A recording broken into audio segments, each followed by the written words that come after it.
For more on that, let's bring in Gerald Celente, publisher of the TrendsJournal. Thanks indeed for joining us this hour. The US Vice President has been making it clear why he thinks the EU chose to go down this route. Let's take a quick listen to what he had to say. It is true they did not want to do that. But again, it was America's leadership and the President of the United States insisting, oftentimes almost having to embarrass Europe to stand up.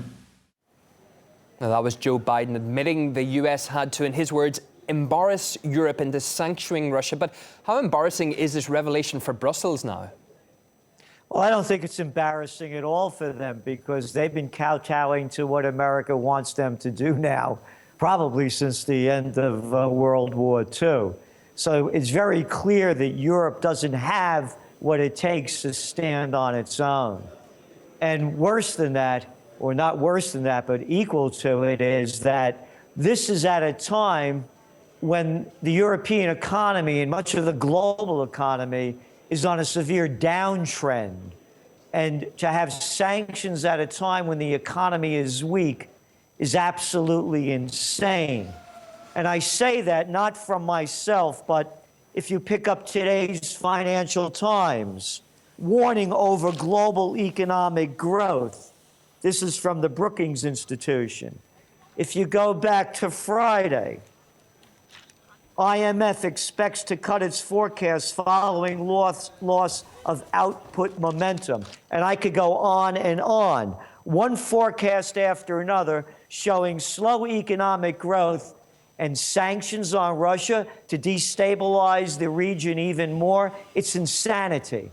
Well, let me just bring in another point. Germany's coordinator for Russian affairs, Gernot Erler, said because the issue is so serious, Europe's economic interests are put on the back burner.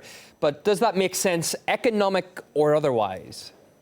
They don't make sense at all in anything that they've done. By their deeds you shall know them. Show me one success that America and NATO has had since it's been on this war path of aggression. They did a great job in Afghanistan. It's only the longest war in American history. It's wonderful. Now we're back in Iraq, bombing away. Look what Obama, the humanitarian peace prize winner, did to Libya. Hey, now we're involved in Syria. It's one losing adventure after another. Why would any sane person believe that the strategies that they are putting in place are going to bring anything more than more war and more hardship to everyone involved? But how much is it going to hurt? Because Germany's factory orders had their sharpest drop since 2009 in August, yet Chancellor Merkel says it's too early to lift sanctions imposed on Russia. How big is the risk for the country's economy with these sanctions remaining in place? It's huge. Because when you look at, again, just look at the facts. I just read you a few of them. IMF warns of new threats to global economy due to excessive risk-taking. This was September 17th. I just read you another one from today. Rich countries risk permanently weak. IMF, this is from September 30th.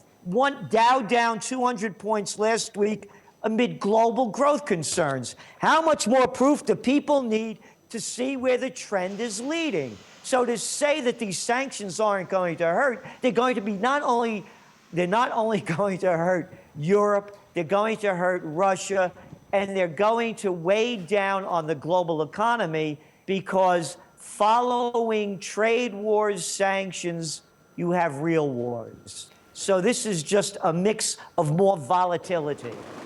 Gerald Celente, publisher of the TrendsJournal. A pleasure to have you back on the programme. Thank you.